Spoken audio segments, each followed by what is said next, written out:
like this.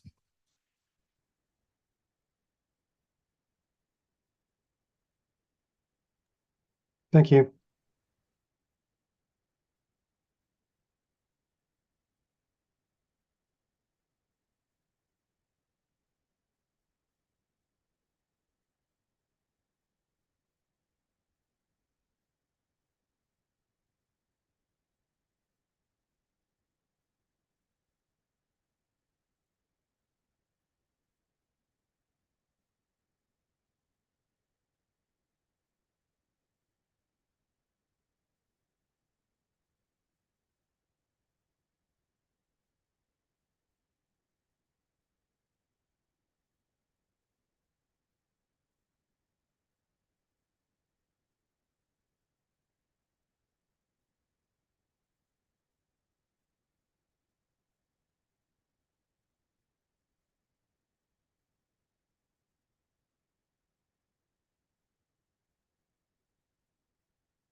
It got quiet, so I figured we'd start the sermon off 10 o'clock here. Welcome. It's good to be back. It's good to have you here with us. We do expect a couple more TA members, but they're a few minutes late, but we're going to go ahead and call the meeting to order. Kansas Post-Secondary Technical Education Authority, August 29th, 2024. Reminder to all of us, please mute your devices. If you need to take a call, please step outside and take the call. Okay, are there any additions, TA members to the, or changes to the agenda? Okay, we'll continue as it's been presented. First item is the approval of the minutes from our May 30th meeting, 2024. You'll find that, I think, starting on page 3 in your notebooks. By the way, thank you to staff for the hard work they've done in putting this new format together for us and the notebooks. Pretty classy and very helpful to us as well. So anyway, we have the minutes from May 30th, 2024. Is there a motion to approve the minutes as presented? So moved. David, a second? Welcome. Good to see you down there. Is it something I said? Or, you know, we keep moving farther away here. All right. Anyone opposed? Okay, they are approved as presented. Do we have any introductions to be made this morning from the audience or TA members? Anyone to introduce? Pardon? I do want to make one. So you thanked staff for the new folders, and we actually would give that credit to Robin Meinhold. So she's right over here. As you know, we no longer have a department assistant, so Robin is the assistant to the Board of Regents and the TEA. So she putting a face with a name. Welcome, Robin, and thank you for staying on top of all this stuff. You know, that helps all of us, so appreciate it. Anyone else? Any other introductions? Don't want to miss anyone. Okay. Okay, we'll move on with the chair's report. I've got a few items that I want to at least highlight or mention. First one is on August 1st and 2nd, there was a grand opening of the Technical Education and Innovation Center at Cloud Community College. And congratulations certainly to Amber and her team. I must say, I was so impressed, the number of individuals there, not only from the community, but also from business and industry. It was quite an event, and you know, congratulations to Amber and Cloud Community College. And the next one is Cali Community College. They had a grand opening of their Tyler Technical Education Center on August 16th. I had hoped to attend that, but we had a death in our family and I wasn't able to get there, but I did want to mention Cali and the fact that congratulations to them. August 21st, I attended a meeting at WSU Tech, their NCAT campus, and that was a meeting, WSU Tech and also Train Company, representatives from Train. It was a good day. It gave WSU Tech an opportunity to expose, you know, many of the leaders that Train in the region to what's happening at WSU Tech, specifically at NCAT.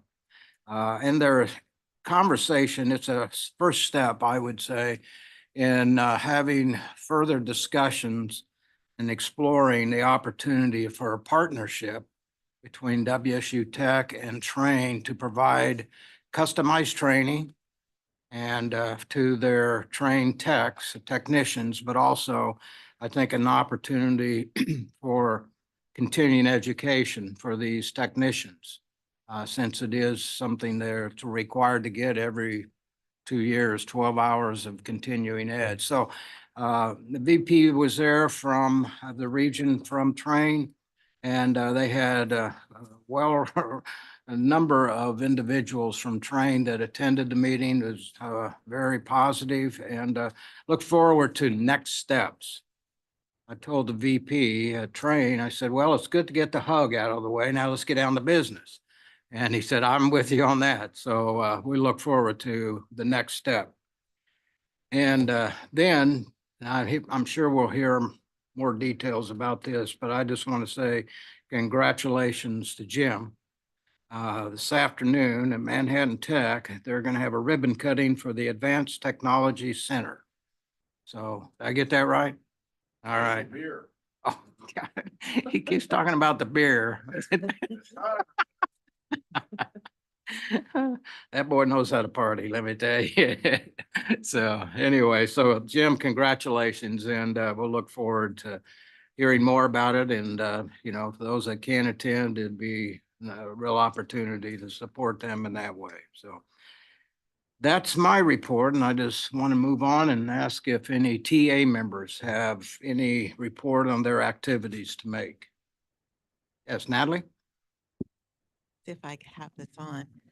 I wanted to recognize several partners that helped us. We sent out packets to 750 buildings, both middle school and high school, and made sure there were sets for both buildings to give to CTE coordinators and counselors.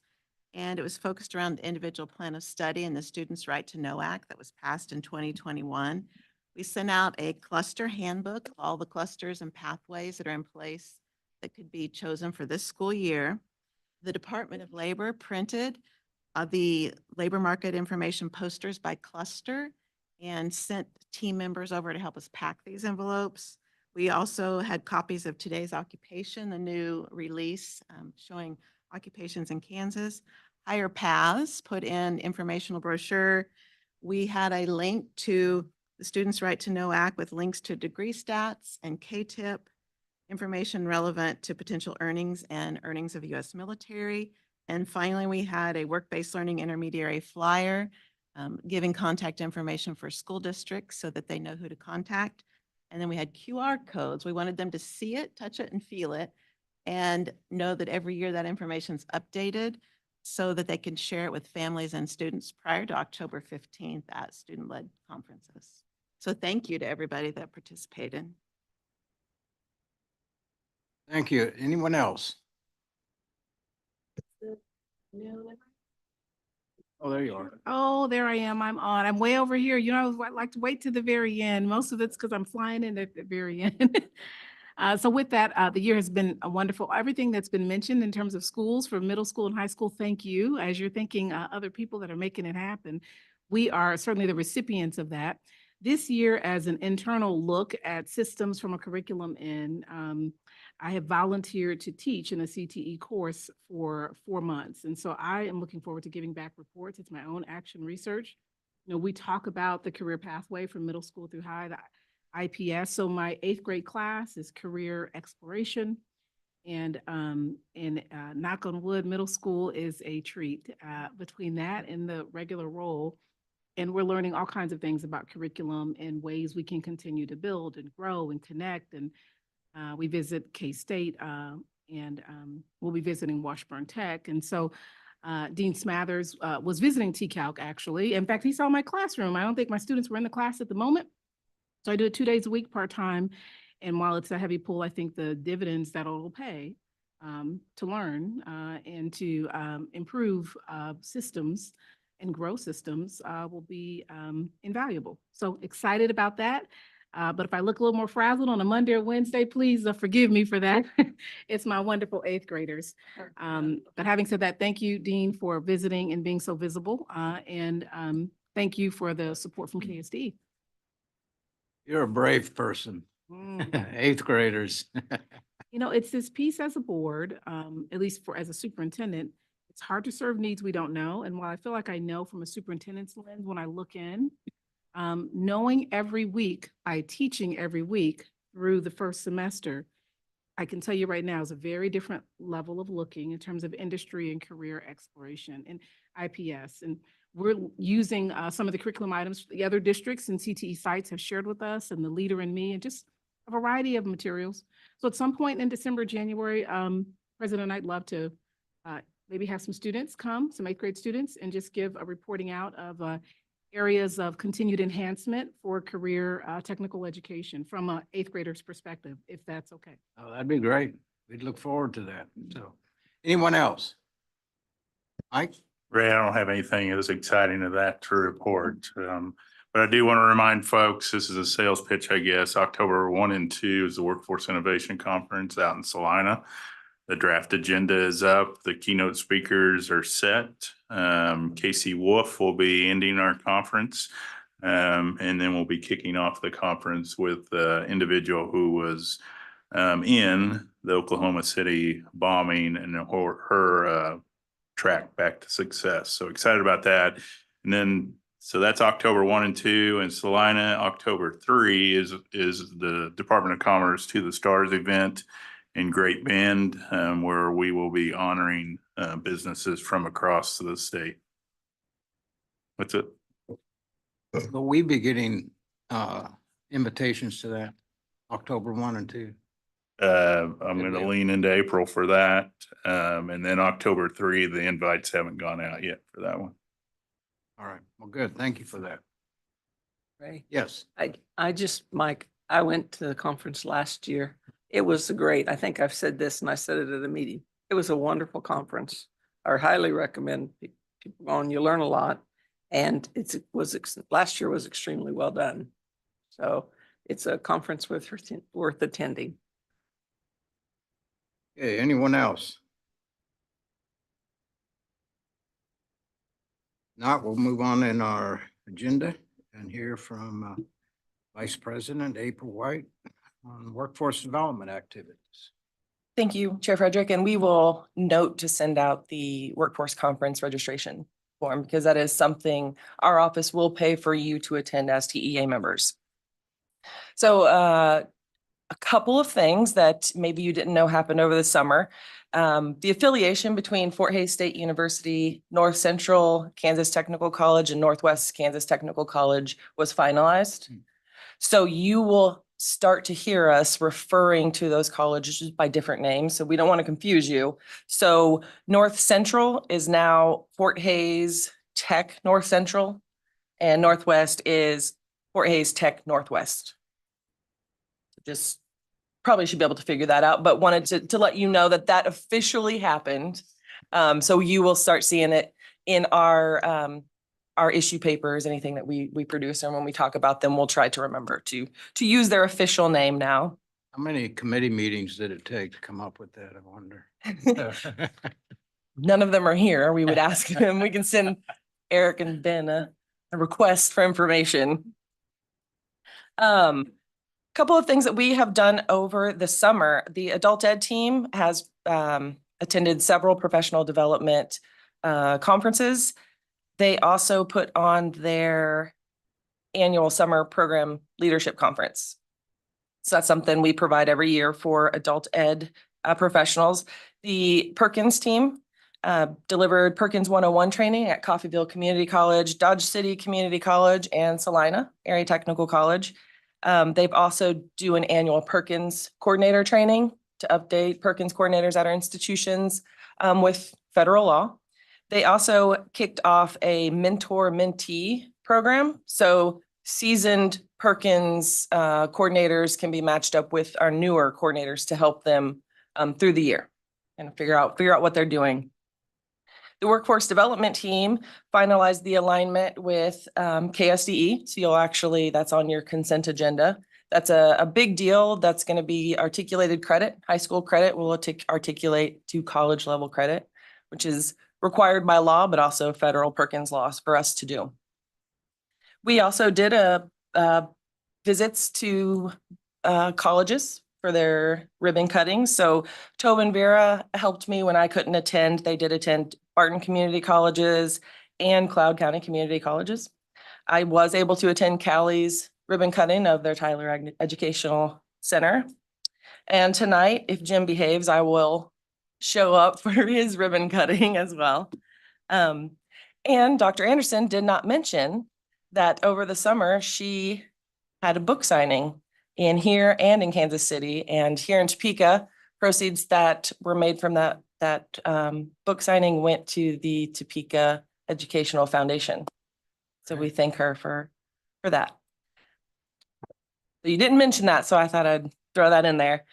The only other update that I wanted to alert everyone to, never before have we had a committee page on our website. So the TEA committees will now have web pages very similar to the TEA's page where the agendas and minutes will be. So that should be coming soon. And I would stand for questions. Okay, any questions, April? If not, we're going to move on. And Seth, you are up. President of Colby Community College, going to provide us with an update on community college activities. Good Welcome. morning. Thank you all for allowing me the opportunity to be here. My name is Seth Carter. I'm with Colby Community College. Been there for the last 10 years. That does illustrate how hard it is to terminate a president. So if you all are wondering, that's how that works. Going through, we're going to do a little bit of a different emphasis this year. We will be going through and aligning our strategic pillars, all of our reports out to KBOR strategic pillars. But one of the first questions we always get at the beginning of the semester is regarding enrollment. It is the first thing, anytime I'm out in the community, the first thing is enrollment up or down? I think anybody that's filled in this role understands that. So what we will be doing for the month of August, and then the month of January, we'll be giving the TEA an update on where enrollment is amongst all 19 community colleges. Then we will go through and focus specifically on those colleges as far as programmatic outcomes, tying that straight to the pillars. So today will be about enrollment for each institution as well as one programmatic focus. First one I want to start with, and this does consequentially go in alphabetical order. There's no level of preference, but Allen Community College is up 12% currently at the time of the report, and online was up 5% as well. Concurrent enrollment is still taking place for another week, but looks extremely promising.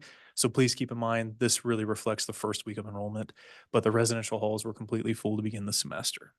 For the programmatic update, the architectural plans for the new career and technical education building and maintenance building are both approaching completion, and meeting to select construction partners will take place in the last part of this month.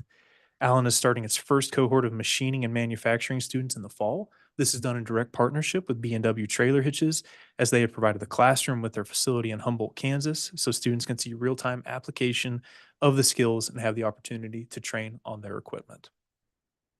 Next institution I want to provide a highlight on is Barton Community College. Barton Community College ended fiscal year 24, so academic year 24, with a 6.99% increase in total enrollment over fiscal year 23. For the fall of 2024 semester, Barton is currently showing a healthy enrollment growth.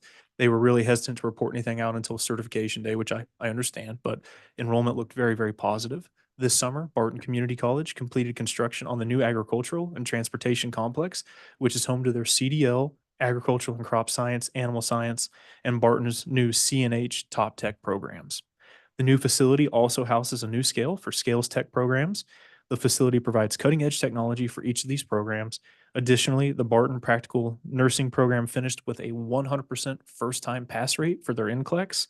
They're also completed a 100% pass time first completion rate for those that took their associate degree in nursing on the NCLEX as well. Butler finished the semester up 2.75% year-to-date in credit hour production and 3.87% in headcount. As of 8/13/2024, the residence halls were completely full with a waiting list, and fall enrollment looked very strong. Butler also had a very successful ACN visit, and the expanded nursing partnership with Cali at the Winfield site has 15 students currently enrolled, and Butler's nursing ADN graduates had a first-time NCLEX pass rate of 99% for the first and second quarters of 2024. Butler cybersecurity and internet working management students had a number of notable certification pass rates this past spring, including an 81% certification pass rate on the Test Out Network Pro program, which compares to the Kansas average of 65% and a national pass rate of 47%. Cloud County Community College finished their enrollment up 8% year to date for the fall of 24 in credit hour production, and is currently up 14.5% in headcount as of 8/19/2024. The Associate of Applied Nursing Science nursing program finished with a 90% first-time pass rate on the NCLEX and an overall pass rate of 100% and an overall 100%. Cloud County Community College nursing program for the enrollment for the first year is 100% capacity, with 40 students currently filling those slots. The second year program is at 70% capacity with 28 students enrolled. Cali College enrollment is up 10% year to date and has experienced a 7% increase in dorm occupancy. Cali College celebrated the grand opening of the new Tyler Technical Education Center. As Chair Frederick had already discussed on that, the facility provides expanded spaces in welding, cosmetology, criminal justice, and all programs are currently at capacity. Coffeyville Community College had a 33% increase in summer school enrollments over the last 3 years. The fall of 24 semester, residence halls are complete capacity, and it's anticipated there will be a slight increase in enrollment. The Coffeyville Community College Nursing Program posted a 100% first-time pass rate on the national board exam for the last 2 years on both the PN and the RN program. The most important update we'll go through, Colby Community College finished the summer being up 4.2% year-to-date on final numbers. As of 8/20/2024, Colby Community College was up 15.8% year-to-date for fall 24 in credit hour production. I knew I would get asked, so I pulled this before I left yesterday. We were up 12.9% year-to-date on that. Colby's practical nursing program finished with a 96.2 first-time percent pass rate, bringing the 2-year average to 98.03%. Additionally, our dental hygiene program finished with a 100% pass rate, and we're also proud to report out that our associate degree nursing program, according to the KTIP, finished with an average starting wage of $80,224 annually. the highest in the state if Jim's looking for that, but Dodge City Community College finished enrollment with 4,083 credit hours, not to be specific, an 11% increase over the last summer. As of August 15th, Dodge City Community College had 17,859 credit hours enrolled, which is the level where they finished last fall at, ahead of that pace. Taking summer and fall together, credit hour enrollment is currently 2% higher than it finished last year. In the nursing program, 100% of the graduating class of May 2023, which was 17 graduates, passed their state licensure test on their first attempt. Dodge City has started new programs in automotive technology, industrial maintenance, and has a full enrollment in automotive technology, welding, diesel technology, electrical technology, and their HVAC programs. Fort Scott Community College ended their summer with a 25.32% increase in credit hours. As of 8/15/2024, Fort Scott Community College is currently projecting to be flat for their fall semester or potentially slightly down. The agricultural technology program, John Deere, cosmetology are completely at capacity with waitlist. Garden City Community College is continuing with their fall start. As of August 19th, many of their technical programs are completely at capacity. This includes automotive, welding, John Deere, carpentry, cosmetology, and cybersecurity. Summer 2024 enrollment saw a 7% increase in credit hours over summer 2023. Housing occupancy is completely full. The associate degree program for the nursing program at Garden City, for their fall 2020 or for their 2023 cohort, at a 100% first time NCLEX pass rate. Highland Community College. The Highland Community Technical College Center is showing an 11.2% increase in headcount for the fall semester.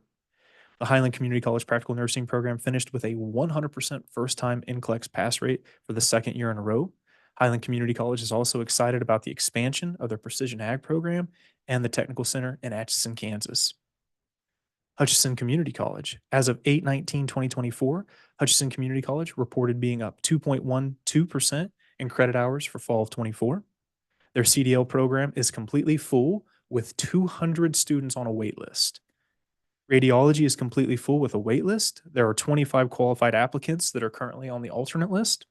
Physical therapy assistant program is full with 16 students currently on the wait list. And the surgical technology program is completely full as well.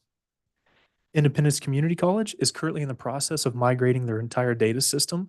They believe their enrollment is up, but unfortunately, as you go through and you make those migrations, they don't have full, complete pictures. They are moving from a product called Ellucian Power Campus, which that's what Colby has, so I'm very familiar with that, but they're making that migration and currently don't know exactly where they are, but they did say that their dorm occupancy is completely full. So they are anticipating enrollment growth over that. And then they are saying that their programmatic increases have experienced tremendous growth over the past 5 years. The cosmetology program has seen enrollment double compared to last fiscal year, and their esports enrollment is now at capacity. In addition, the business courses and accounting courses are currently maxed out and adding sections.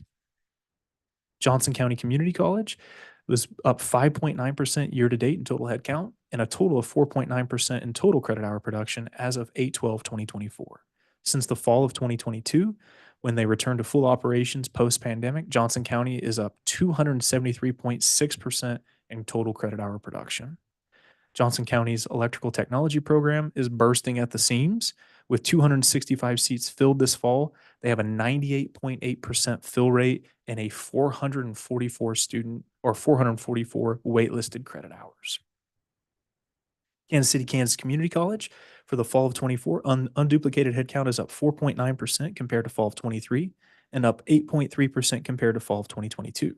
Fall of 24 credit hour program is up 2.6 compared to the fall of 2023 and up 5.5% compared to fall of 2022.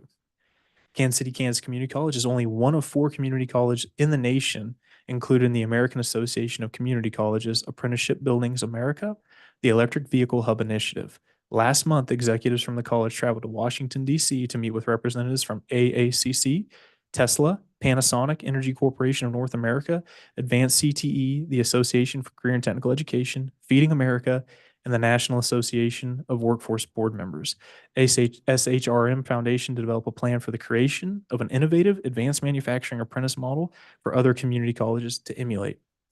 Other colleges participating in this initiative include Jackson College in Jackson, Mississippi, Truckee Meadow Community College in Reno, Nevada, and Austin Community College in Austin, Texas. Labette Community College, as of 8/12/2024, is currently up 6% year to date. Labette's nursing program had a 100% NCLEX pass rate. Additionally, their radiography and respiratory therapy programs also had a 100% pass rate. I promise I'm getting to the end. Neosho County Community College finished the summer up 16.3% over the previous year in credit hour production. As of 8/15/2024, excluding concurrent enrollment hours, which are still coming in, the college is currently up 4.3% for the fall semester, currently over the fall of 23. All of this being after being up 8.5% in total credit hour production for the 2023-2024 school year. NCC is opening the new automotive technology program this fall. Thank you all for approving that. President Embody wanted that quote read, and all sections are full for its initial offerings. The program boasts a new lab, equipment, and tools totaling $980,000 provided by state grants, a very substantial donation with no impact to the college's general fund. Pratt Community College. Pratt is up 4% for the fall, coming off 2 consecutive years of positive enrollment growth, which includes 7% increase in 2022-2023 and an 8% increase in 2023-2024. Summer enrollment showed tremendous growth as credit hours increased by 50%, with the fall and summer increases we expect to be up over 10% for the academic year. Construction continues on the new electrical power technology program classroom building. We anticipate completion by the end of October. The building will have 3 classrooms, a computer lab, common areas, and faculty offices. The program is the largest technical program with 40 to 50 students enrolled each year on the Pratt Community College campus. They train over 100 students statewide with direct partnerships with Dodge City Community College, Coffeyville Community College, and Wichita State Tech. Pratt Community College also wanted a shameless plug that they were named number 3 in the top community technical colleges in the nation by Wallet Hub. You will notice Colby was named number 25 and it didn't come up in my report. Seward County Community College experienced a 20% increase in credit hour production in AY 2023 from the previous year. Currently, Seward County Community College is up 13% year to date in total credit hour enrollment.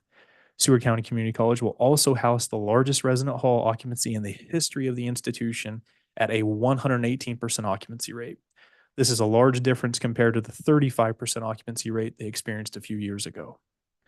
Seward County Community College is also focused on meeting the needs of Western Kansas and has rebuilt its agricultural program, increasing enrollment from 4 students to an anticipated 60 students for this academic year, including the revamping of our college farm, providing students with on-campus livestock and crop learning opportunities. I promise that'll be the longest report I make to you all. I stand for any questions or any concerns. Okay, any questions or comments? Yes, Deborah?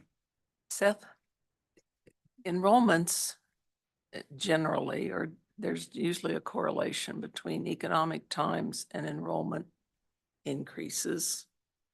But we also have COVID effect, and the percentages are probably reflecting lower numbers from several years ago, perhaps. Yep. Why do you see, or what do you think that all of these, and Jim may have some thoughts, why are we seeing these kinds of increases? Thank you, Member McCulka. Yeah, I believe there's a variety of variables in that equation, but I think you go through and look at it.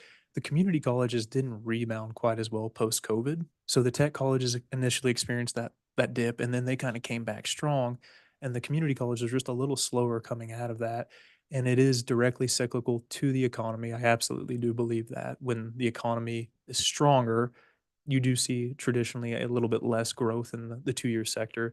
But I think people are really starting to see the value of going through and doing that. And then especially after analyzing the last KTIP report, there's a lot of, whether you want to be a transfer student or you want to take something terminally, there's a lot of great career opportunities that can come from that. And I think we've really been a benefactor of that. But I also think you're seeing a large number of students that they were taking a gap year. I mean, that's what I've heard number of students talk about, the gap year. Oh, I'm gonna take a year, I'm gonna work. I think people are starting to understand that wages and labor force have been so high. There is a long-term future associated with this. It's not just the immediacy of I'm going to go get this wage. What are you going to do after that? What's your opportunities for growth? And I think people are really starting to reprioritize education in that realm, and just going through and seeing it. And I mean, it's with all the tech colleges, with all our peers across the state. There are so many positive things going on campuses. It's just, it blows me away as you go through and you hear the aggregate of that, but then you talk to people on the sidebars and you see, man, this isn't a one-off. This is being replicated at every institution. But I think the other part of that is really going through and making a critical emphasis on serving those secondary students as well, because I know access is one of the pillars of the Board of Regents. And I believe a lot of our institutions have really gone through and prioritized that and trying to serve those students, especially some of those lower socioeconomic students. I think we've really seen an influx of those students getting enrolled. Quick question, and I guess you did speak at the end on the, students at a free reduced lunch possibly having greater access. I assume maybe the Promise Scholarship or some of the scholarship funds that are more available, that perhaps weren't available previously, have some impact, now that we're seeing a year or two into that. But the question was regarding Garden City Community College. Yes, ma'am. You were very specific in the, numbers, which the enrollment, my other question was what you've already asked. The enrollment numbers going up in all other areas, but Garden City didn't have specific numbers. Are they also in a transition of a, enrollment program? It says that they have continued enrollment, but it doesn't give us any percentages or a data metric point. Sure. And I can't speak specifically for President Ruda, but when he and I had spoke, I know they were going through, and all of our enrollments are so different depending upon the amount of districts you serve, because concurrent dual enrollment comes in at all different points. For example, Colby Community College has 4-week courses, 8-week courses, 12-week courses, 16-week courses, and then late fall. We have 5 different enrollment points. We will still enroll another 2,000 hours before the semester's over. We need to, I'll knock on wood on that. But I know from speaking with President Ruda, the initial numbers, they projected to be slightly ahead of where they were. But I know in one day they enrolled almost 2,000 hours that they did not expect. So by the time this report was completed, I'm going to guess their enrollment's going to show a significant amount of growth based on those conversations, those sidebars. But I also know, again, reporting out right now, it's very preliminary because everybody puts emphasis on the 20th day, the cert day. Anyone that's ever served in these roles, again, our credit hours are going to show 2,000 credit hours higher by the end of the fall semester. That year-to-date tracking, I think, is imperative. And based on that conversation with President Ruda, it looks like they're tracking in a very positive manner. It's helpful. I think when we see numbers for everybody else, it's Yeah. helpful to have a number, a data metric. So we're saying Sure. 2% growth, 5%, 12%. So that's at least helpful for me as am comparing it to the other schools, and just a lot of great things occurring, and the positive upward trend is amazing. Thank Yeah. you. Thank you. Okay, anyone else? Questions or comments? Seth, you kind of answered the question previously. I mean, Kansas is still a very strong economy right now, more jobs than people. So your comment about increased enrollment as affordability, access, and I think your comment about reaching further down into the K-12 system obviously has paid out dividends, and I commend everyone for their work in that too. So thank you. Thank you, sir. And I think one of the things going to be incumbent upon all of us is just really targeting that college going rate. And I think that's, as you go through and you look at those sub pockets of individuals, when the state of Kansas has a 43% college going rate, we're all going to have to do more to try to engage those audiences and try to really help with that. Because if not, there are going to be definitive and long-term consequences for our workforce. Well, obviously, there's much to celebrate, I think, as we, continue on early in the school year, but it's a good report. The only thing that thought was missing was the report from Highland. How are the grapes doing? Any idea? President Bauhe did not report out on the grapes, nor did I ask, much like Tim McGraw, I didn't ask and he didn't say. So I do not know that one, but I'm sure their winery is doing well. There are people in the vineyard as we speak harvesting grapes this morning. Member Rice would be able to speak to much better about that than I could. I was asked to go help. I had to be here. Well, bless those people that are getting the grapes. So, all right. Thank you, Seth. Thank you all for the opportunity. Jim, you're up. Thank you for being here and look forward to hearing your report on the tech colleges. Sure.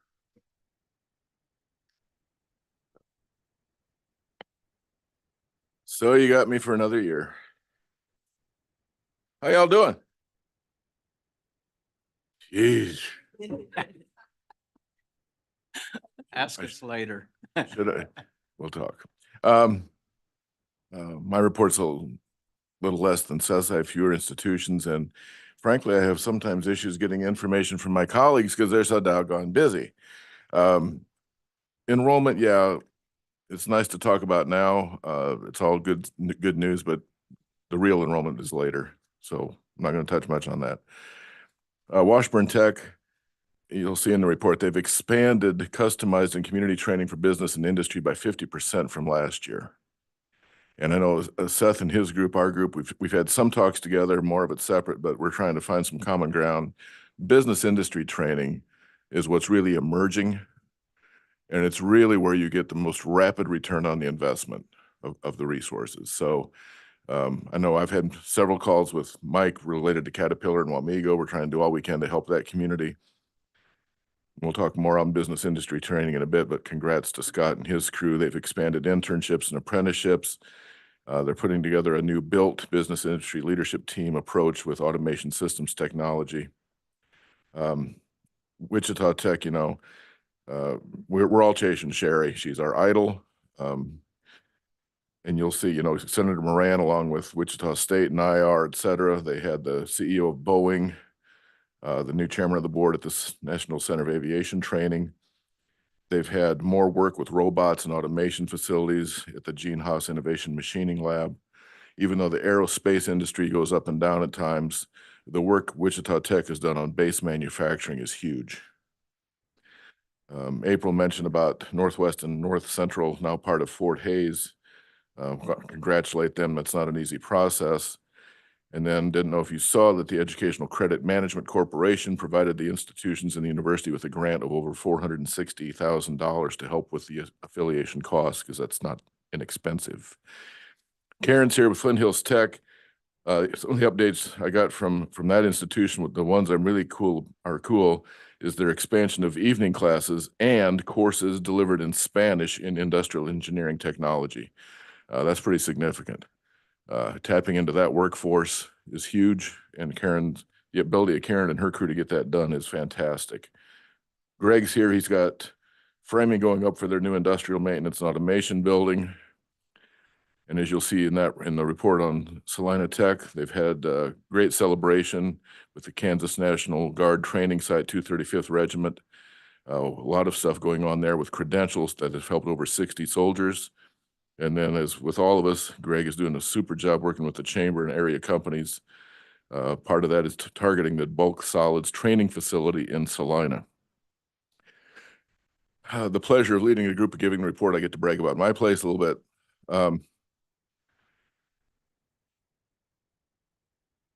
Some of the staff knows Chris Boxberger, my Dean of Outreach and Partnerships, and he runs ESL, the Adult Ed program, and 100 other things I give him. The breakthrough we've had with his crew in the last 2 years in Manhattan has been amazing. We have almost 125 persons enrolled in ESL classes this fall. Manhattan is a refugee resettlement community, so we have the most amazing mix of cultures on our campus. And what I'm very proud of is the way our faculty and staff integrate all of them into everything. We have 2 initiatives going on. One's in the report, one just happened, but it's similar, where our adult ed and ESL folks are going into 2 local companies, Manco and Florence Manufacturing, and the employers are paying the employees for their last hour of work for us to come in and deliver ESL training, especially related to the manuals, the safety things that those folks use in their shops. So we're in the businesses, much like all of our colleagues in the 2-year sector, but the more and more you're going to see us, all of us getting into that Hispanic or non-English speaking ability to help those students. We have the ribbon cutting today, 4 o'clock, tours start at 3. Manhattan Brewing Company came up with Tech Town beer. And so if you come, there's some of that. There's a lot of great food. I'm not a beer drinker. I drink wine. But it's been fun with our faculty to share some of that with them. On August 14th, the night before, on August 13th, I sent all of our employees an email. I said the president would like anybody available to meet him in the Commons tomorrow at 8:30 for a special announcement. That's all I said. And I walked out there at 8:29, and they're all there, and they're all like, And I said, you know, I've been working full-time 55 years. I'm tired. I'm worn out. I said, and then I got some news yesterday that I've never had in my life. And I'm getting the same look from you that I got from them. And I held up a piece of paper and I said, we're number one. Wallet Hub ratings. Ratings are great if you're high. Who cares if you're low? And Wallet Hub doesn't rank every two-year college.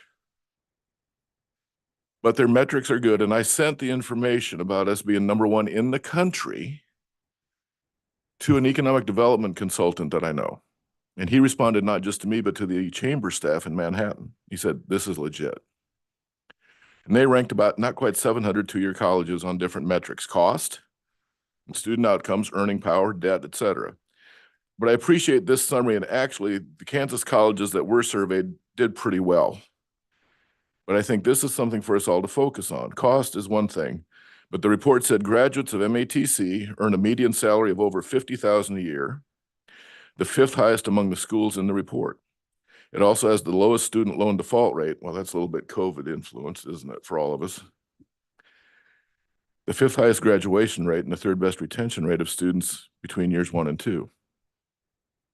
That's pretty cool. And, you know, I've had all sorts of people talking to me, man, you're a great leader. No, it's not me. I got faculty and staff that believe in our mission, and you're going to find that at every two-year college.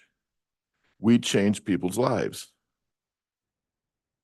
And it's the faculty and staff buy-in to get the student performance. And in the case of the technical side of the community colleges and us, and you guys mention it all the time we meet, it's that employer connection that sets us apart. This new building wouldn't have happened without a whole lot of community involvement.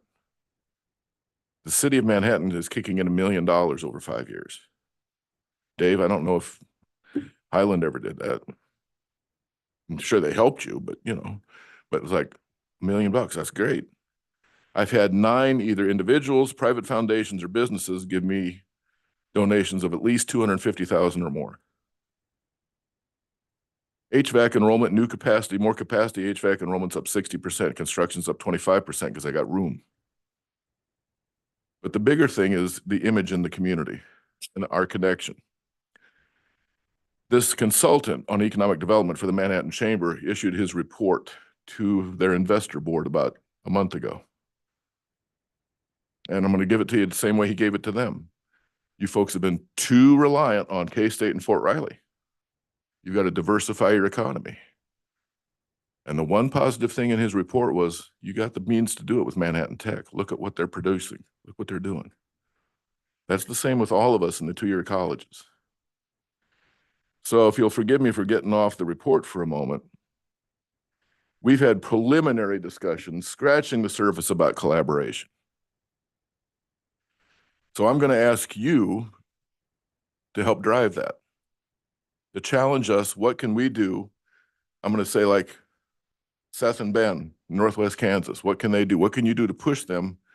Because enrollment's nice, but you know what really matters is outcomes. Dr. Anderson, I'm not picking on all the K-12, but I don't think it's a stretch to say most of the students we're getting out of K-12 these days aren't as good as they were years ago. COVID hit.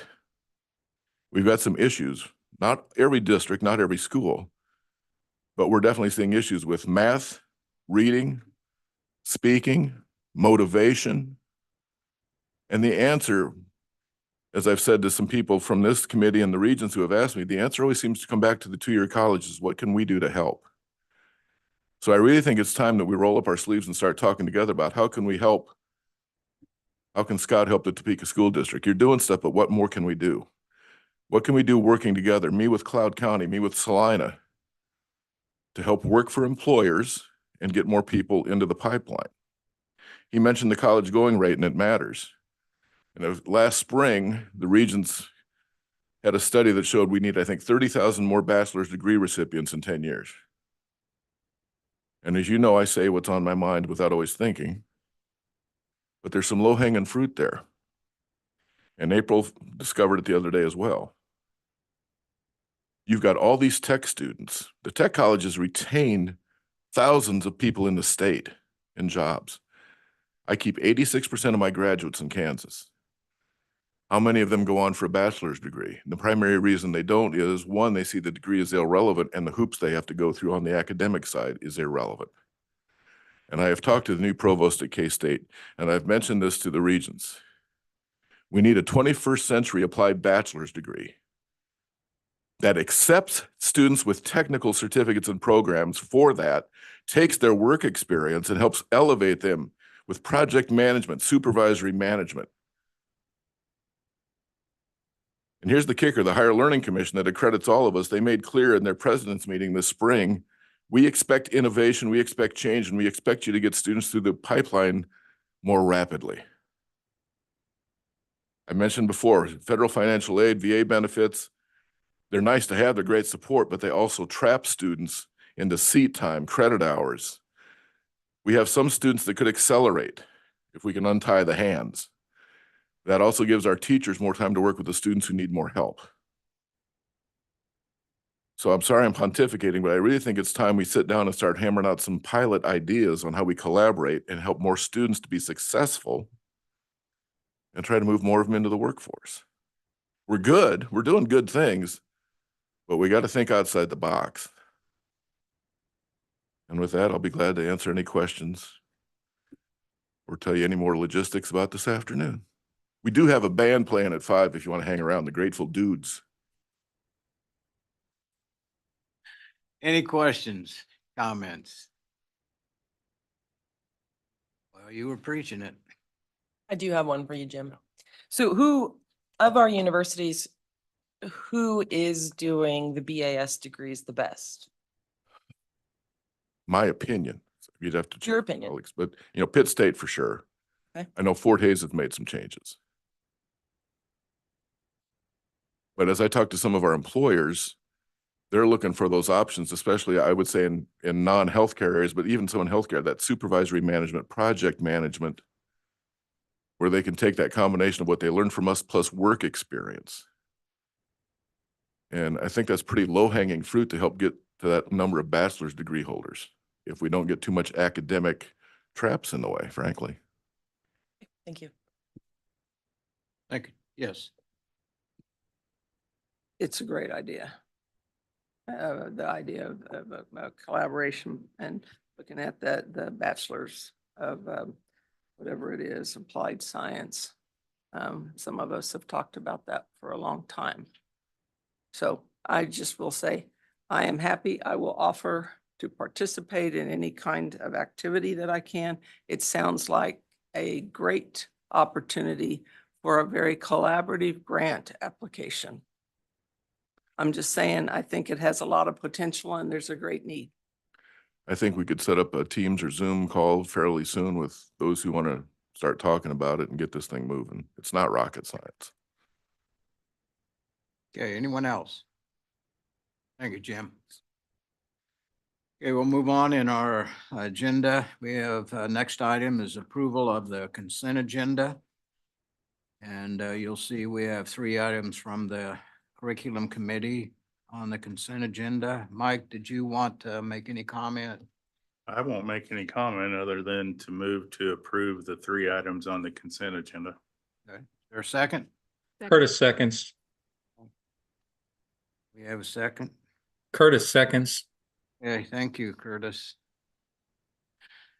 I just found out Curtis and Mark are on Zoom, I think, so they have joined our meeting, so that's good. Okay, we've got a motion and a second on the consent agenda. Any questions, comments? All in favor, say aye. Any opposed? Okay, motion carries. Okay, we'll move on for discussion agenda. And you'll see this comes from our committee of curriculum committee. And so Curtis, did you want to make any comment before we turn it over to Sharman?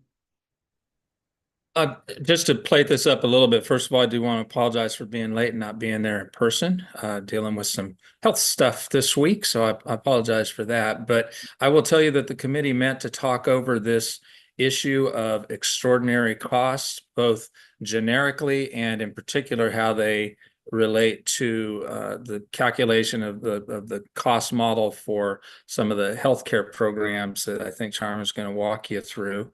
I think she's laid this out in a way that is addresses the immediate topic relative to those particular programs, but also sets us up to approach this equation in a methodical manner going forward. So I appreciate the board's listening to Charmin and then adopting what we've put forward here. Thank you. Okay, I think I misspoke. This comes from our budget committee. Yes, not sir. Curriculum. Okay, I just wanted to clarify that. Mike doesn't want his name on it. All right. Thank you. Thank you, Chair Sneeden, and thank you, Chair Frederick. Good morning, everyone. Last year, we resumed our work on the Extraordinary Cost Project, and we are addressing programs in the healthcare academic discipline. But before we look at results, I want to take a quick moment and highlight the purpose of the extraordinary costs within the larger framework of the instructional cost model, kind of put this into context. The instructional cost model was developed to specifically identify the costs related to the delivery of technical education and to provide a mechanism to determine what the state share of those costs should be, and to standardize that whole process for the entire two-year system. So the same course is eligible for the same funding, no matter which institution offers it or where they are. And to do all of this, the model uses 4 cost elements that are basic expenses that are applicable to every technical program that we offer. You have to pay for the instructor, so think salary and benefits. You have institutional support, so think bricks and mortar facilities, physical buildings. You have instructional support then to those instructors, curriculum, advisors, academic support, and so forth. And then in the case of technical programs, you have extraordinary costs. And these are the costs that really separate the technical, occupationally specific coursework from other coursework that is also extremely necessary, but it's not occupationally specific. Because this is where the costs are calculated to provide tools, equipment, some of the supplies that's necessary for students to accomplish that hands-on learning that we've got to have for technical programs. So using these 4 costs, the purpose of the model is, again, to utilize the data submitted by the institutions to calculate a cost per credit hour to provide that instruction in each individual technical program, and most importantly, to determine what the state share should be of those costs. This cost model is never going to account for all of the expenses at our institutions because there are so many other activities that our colleges undertake in their mission to support their communities that are not direct costs of providing instruction. And that's a very important aspect of this that we've got to always keep in mind. So these 4 components are always reviewed and updated annually based on, again, the data from the institutions and to account for increases in those costs to provide instruction. We've got inflationary measures that we add to these. So as all of this data and the components and the resulting calculated rates have been reviewed, staff is suggesting that there may be some special circumstances under which the TEA may want to identify some additional factors for consideration when you look at this. Several factors have been suggested in your issue paper.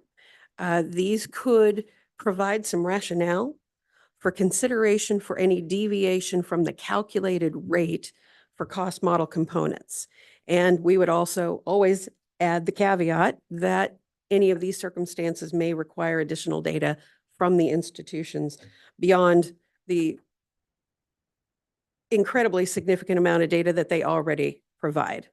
The factors that consideration might be given to would be programs that train specifically for workforce in critical community anchor institutions. So these are schools, libraries, healthcare facilities, public safety, things like that.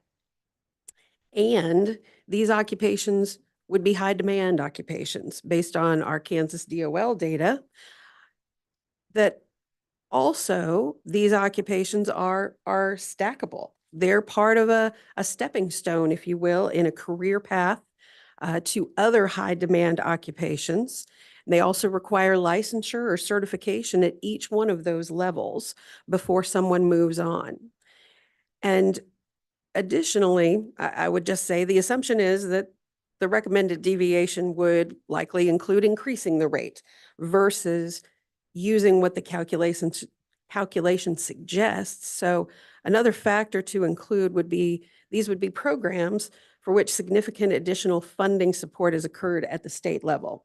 So we're thinking, oh, that's $1 at my church when the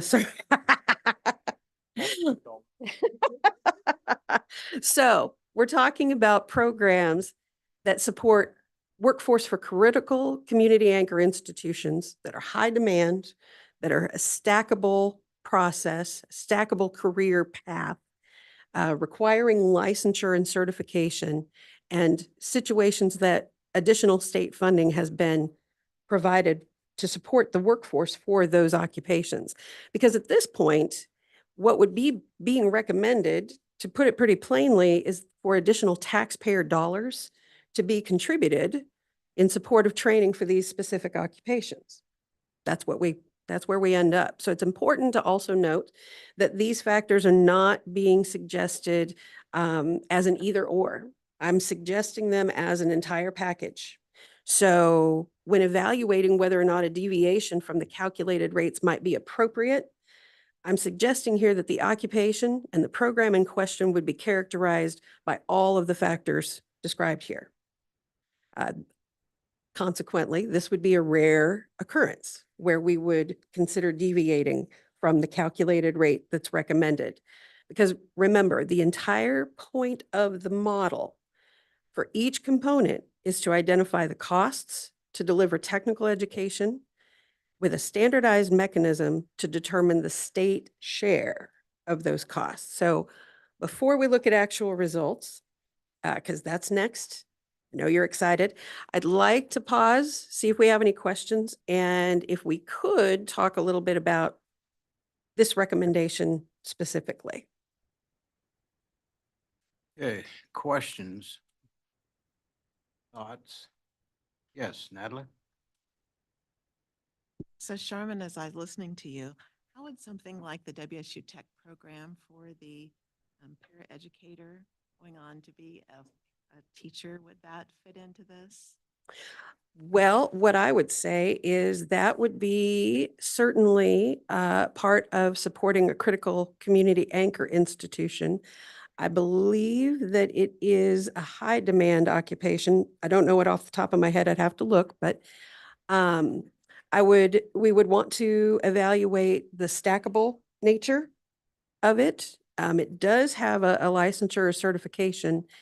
And then we would also want to think about any additional funding support that's been provided at the state level to support that. So we could certainly evaluate that.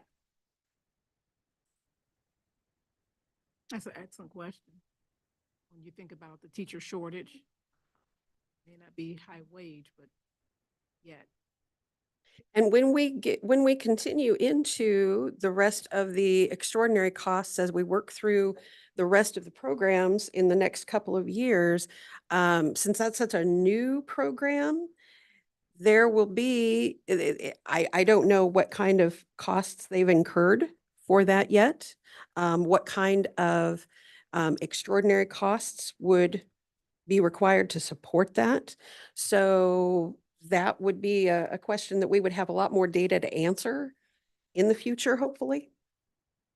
Even at this juncture, as you are assessing what you have now, although it is new, I wonder if there are more pieces of information that you need, whether it's from the state level or from the school level, because we are the 6th largest in Topeka. We would be more than happy with the number of people we have in those programs, and the relationship we have with Washburn with training them and helping fund these teachers. We'd be more than happy to provide data, for the ones that have gone through it and the ones that are in it, anything that you need, but I think that's an excellent, area to invest in. Yeah. And just the fact you have alternative ways for the formula to be enhanced with these other areas, such as the anchor areas, I think that's exceptional because nothing falls completely clean in this formula. So you're really having a lens of equity and opportunity in bringing as many people as you can in, which is great. Thank you. David? I have a couple questions, but it might be better to wait till you get to the spreadsheet. So let me ask the first one and you can tell me. Okay. In your spreadsheet, the calculated extraordinary costs, I understand how that's determined. Mhm. Are you doing that every 3 years or is that a rolling where you're doing it every year using the 3 previous years? This is every 3 years. Okay. So then, is that number in that spreadsheet now include the additional factors? Is that the? No. No, these would be additional factors for consideration that are not part of the 2 elements that are part of the actual calculation to create that recommended extraordinary rate per credit hour. So then under the current extraordinary rate, there are several of them that are 0. Mhm. So does that mean last time you calculated? No, that means that this time when you divide the total costs divided by, that were submitted, divided by the tiered technical credit hours that are listed there, that the recommended rate is such that the calculated rate is such that it would actually fall into the $0 category because we only have 4 extraordinary rates. But I'll walk through So there's some examples. that have been 0 and you're recommending an increase. So That's right. that's what I was trying to get the relationship between those 2 columns. Any other questions or comments? They continue on. Okay. May we think about approval of our recommended consideration factors? Okay.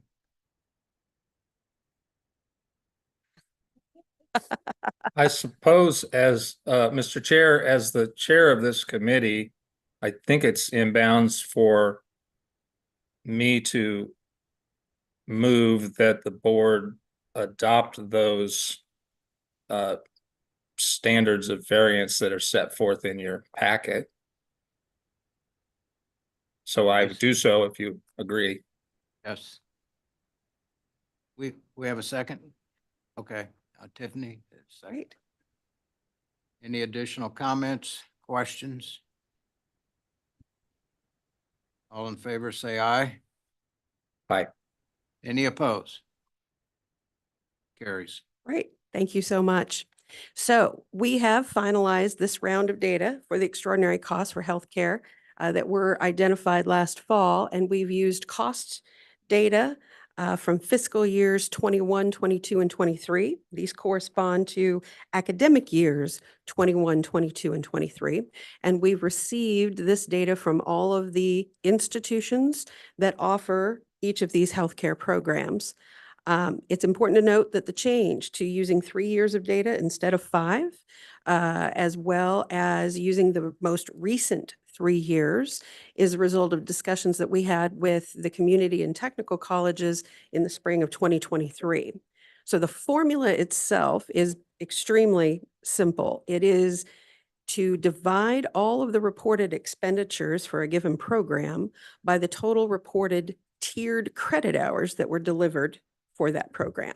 So costs divided by the credit hours over which those costs were utilized in training. And starting on page 29, you can see it up on the projector as well. This shows the aggregated data received from the technical and community colleges for each program. And this is sorted by zip code. Just to walk through this very, very briefly using dental assistant as an example. You have the name of the program, the zip code. We have the total tiered credit hours that were delivered between academic years 21, 22, and 23. And then the total costs over those same 3 years that were submitted. The calculated cost becomes $81.69. And previously, actually for academic year 23, the rate was for extraordinary costs only, because that's the only component we're addressing here. We're not addressing instructor costs or anything like that, just extraordinary, was $34. And the recommendation, because it hits closer to the $68 range, that $81 calculation is being recommended at a $68 rate. So the recommendation before the authority today is approval of that far right column, the recommended extraordinary rate, which is based on actually the middle column, if you will, the calculated rate. This rate, it's important to note, it's being recommended based on actual data. This is the calculation of those costs over the 3 years. And we're recommending this for all programs with the exception of emergency care attended EMT, ambulance, registered nursing, and practical nursing. And as you can see in your chart, the calculated cost for these 3 programs, based on actual data submitted by the institutions, would be $68 per credit hour instead. So due to these 3 programs conforming to the recommended special consideration factors, we're proposing that consideration by the authority be given for these 3 programs to be held to an extraordinary cost rate no higher than the current $135 per credit hour, with no additional inflationary aspects added, like the consumer price index, until such time as the actual calculation for these programs will demonstrate the appropriate increase to that higher rate. So again, it's important to note that for these 3 programs, the additional data components of the instructional cost model will continue to be adjusted utilizing the data from the cost and productivity study for instructor rates and the financial audits that are provided annually by our institutions. Additionally, as we're working now on kind of a 3-year project plan, all healthcare programs will undergo another round of extraordinary cost updates 3 years from now, at which time that calculated rate would again be reviewed. And I would pause here for questions. One Yeah. more, please. Okay. The $135. Mhm. I guess where does that come from? Because if you look at those programs, they're all over the board, like the very bottom one on that first page. Right, Calculated rates, 872. right. But you're recommending 135. We are. Why? And then also, is there something in that 872 that's causing it to spike this time that might not next time? Is that? Well, and you have all the data here. I mean, it's costs divided by credit hours. So I would say that most of our institutions would say that their credit hours probably do fluctuate some year to year. And certainly their costs do year to year as well. This is why we don't have the manpower and the resources, frankly, to do this every year. But there are some years which are much heavier in replacing equipment. Simulators, for example, are very costly. We also instruct the institutions to include elements such as a simulator, for instance, even if that's paid for with a grant, because it's not actually important how it's paid for. What's important is that cost has to be accounted for. There are only 4 rates for extraordinary costs, and That's what I'm getting at there. those Right. Rates are established already. That's right. So our cost model, we actually have 25 different total composite rates, and that's because there are 6 tiers of instructor costs, and then there are stable, if you will, or the same in institutional and instructional support is applied to all of them. And then we have 4 different rates for extraordinary costs. This was established when the cost model was first established, right? Yep. And I would just say 25 different rates is often challenging enough to calculate. So this is why we don't actually use the real calculated costs. We have to kind of bundle those, if you will. Yes, Cindy? So for clarity, so the ones that you want to change are the ones that are higher, but the ones that are lower, you're not looking at changing to a lower number. It just so happens in this particular review that all of these calculated costs, with the exception of those 3, recommend either to maintain the current extraordinary rate or to increase. That's correct. And then we have 3 programs where the calculated rate doesn't support keeping it at the 135. But we're recommending, because of the additional factors that we've discussed, that those would maintain 135 until the actual calculation shows that it should be there.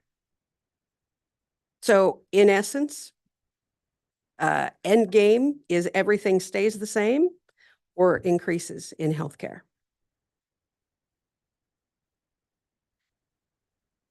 So, okay, but if the current calculated rate is lower, Mhm. then why wouldn't you consider a lower number? I know that's just not going to be a popular question, but. Sure. No, and you're right. However, in this case, that's also why we're discussing those additional factors. Mhm. What we're suggesting is that the calculation is always the calculation, and we need to find that calculation every year. We need to find that real number Mhm. to see where we're actually at.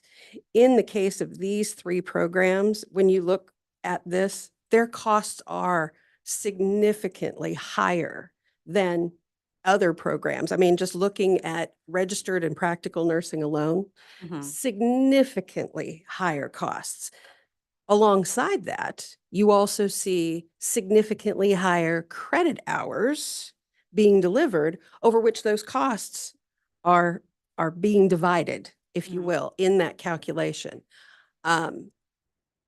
Because of the nature of those programs, again, getting back to that support for the critical anchor institutions within a community, the fact that, for instance, you can't be a registered nurse really without first doing the practical nurse. I mean, this is all part of all part of a stepping stone kind of approach to a career path.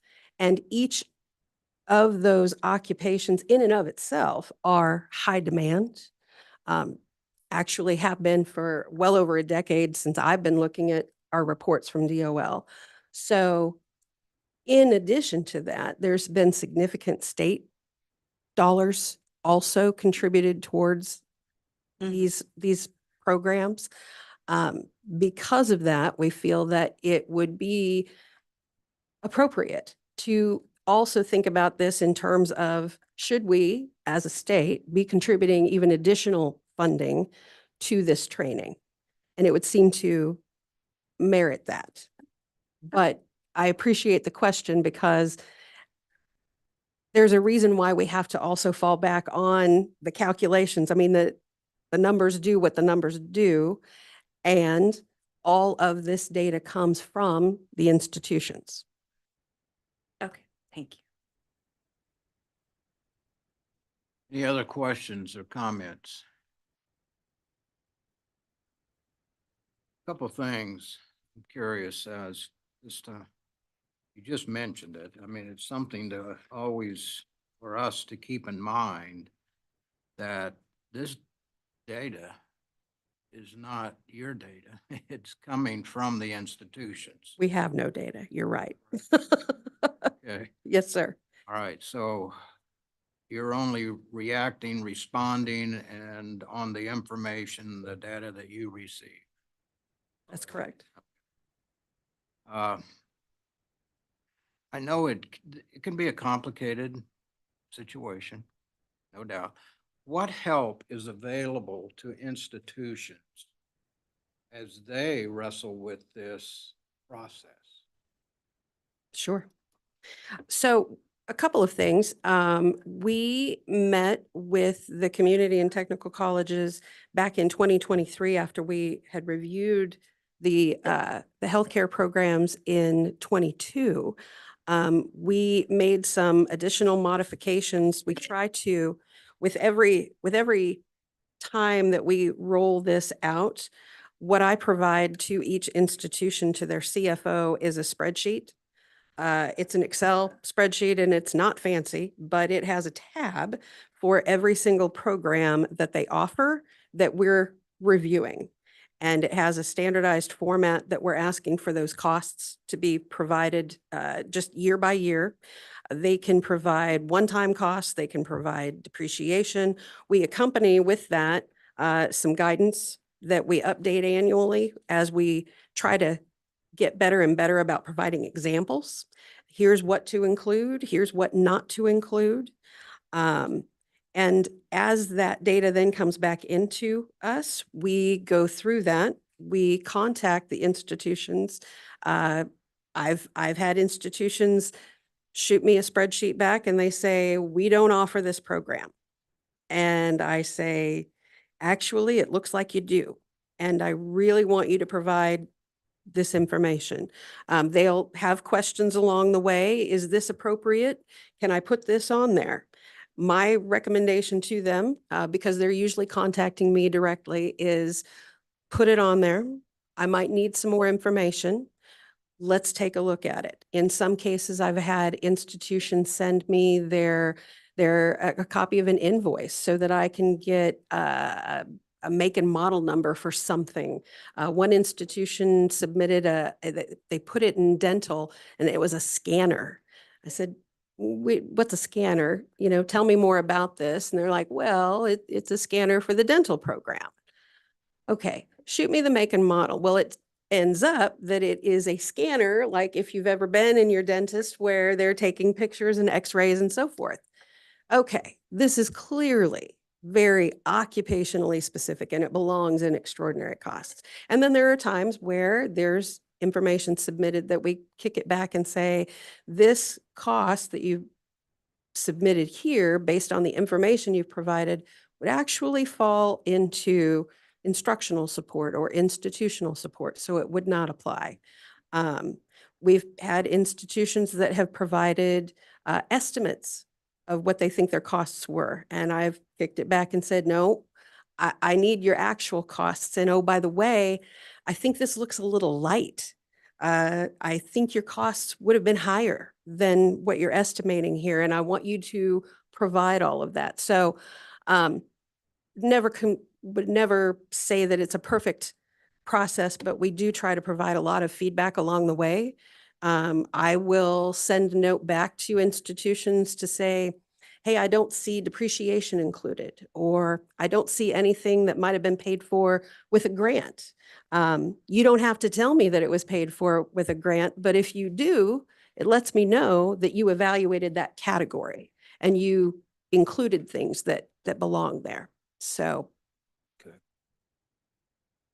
Well, you mentioned information to the CFO. I'm wondering, because, you know, we're wanting to make sure that the information that we receive is accurate. And I'm wondering, do you require the presidents to sign off on these reports coming from their institutions? We do not at this time. I will tell you that most cases, the CFO has not only looped in their president, but they have also looped in the deans, the academic deans and the chairs of different disciplines, because in most institutions, each each academic discipline, if you will, is usually coming forward each year with a budget and costs that they're anticipating. So that's sort of how the CFO puts that together. But no, we have not required a presidential sign off to say, I've looked at this and I know that this is accurate. What are your thoughts on that, David? Or is asking that the institutions, once they receive and calculate the information, does it make sense to expect or request that the president sign off on that information? When you asked the question, I didn't know whether we did or didn't. Because I know there's some things we do sign off on. Yes, the academic year collection is, yes. Probably a good idea, but being at a small institution, I didn't have an institutional research person until about the last half of my presidency. And it makes a huge difference because collecting these numbers, it goes probably to the vice president or the director at that program level. And sometimes if they're busy, it shoves down to staff member. And there's got to be some checks and balances there. And that's up to the institution. And there's probably times that my institution didn't do a good job of that. So I don't know if adding that signature will help that or not. But I know certainly when I sign off on those other reports, I'm taking a look and I have the people in the did report and we talk about it. Sometimes there's things out of line to me and I'm usually wrong, but whether that's sign off or not makes me more accountable. Probably would be, but. Okay. I personally, I don't see the harm of that. Accountable, yes. I just feel there's a risk and a danger for institutions, for presidents to go, wow, I didn't see this till, it was out of my hands. Well, I'm sorry. Perhaps there needs to be more oversight as in the role of the president. I guess that could be, institutions, decision, perhaps. I think it merits a discussion. Mhm. Continue to talk about. Is that appropriate? What are the downside, upside of it, and why for both things? So anyway, just curious on that. So, Well, and I'm sure that we could create an easy process to facilitate that. Right. I don't see a problem with that at all. Presidents get all kinds of things to sign. And generally, if they have questions about it, they ask you. Okay, having received lots of questions. And if they don't ask questions, then that's their issue. It's a leadership issue. I don't see a problem with that at all. okay. I think it's food for thought. Okay, any other questions or comments related to the second half of this report? So you're asking us, I'm going to make sure I have this right, that we approve the extraordinary rates as presented on page 29 and 30, knowing that emergency medical technicians, licensed practical nursing, and registered nursing programs will be held at 135 per credit hour. Is that correct? Yes, sir. Is there a motion for that? As the chair of the committee, Mr. Chair, I would make that motion. Okay. Curtis, do we have a second? Second. David, a second. Any further discussion? All in favor, say aye. Aye. Any Aye. opposed? Thank you. Thank you so much. And we will also be getting the next round of extraordinary cost programs, getting that out to institutions, hopefully here in September. Hardly wait. All right, we're going to move on to other matters. We used to entitle this Other Smathers, but he's moved on to the back row. So anyway, Becky, welcome. And you're gonna tell us about a travel policy. Is that Give you a correct? really quick overview. It's not, the policy itself isn't much different from the past. As members, you are entitled to compensation for any meetings that you attend on behalf of the board, and you are entitled to travel if you travel to those meetings. And so those are the same processes. We have made a small change in that going forward, everyone is going to get a form, regardless of whether you travel or not, and it will have all of the meetings listed. And so this is to ensure that everyone gets paid for all the meetings that they attend and that it doesn't get missed because we weren't aware or you all weren't aware to tell us. So that'll be your thing every time it's in person on the day. Sorry, I should have said, both of these are in front of you all, if you would like to look at them. On your online meeting days, we are going to email this to you, and all you'll have to do is review it and reply approved. And so if there's any problems, we did that first one to send that in September, you can call April and I, and we will walk you through it. But otherwise, it's going to be the same process. It's just the different details. Does anyone have any questions? Any questions? So you said electronically, is that what you're? So for your in-person meetings, you'll get the paper in front of you like you did today at every meeting. For the conference call ones, we will send it electronically. All right. Thank you. Thank you. Next on our agenda. Board Chief of Staff, Kelly Oliver. Update on the retreat, is that right? On the Board of Regents retreat.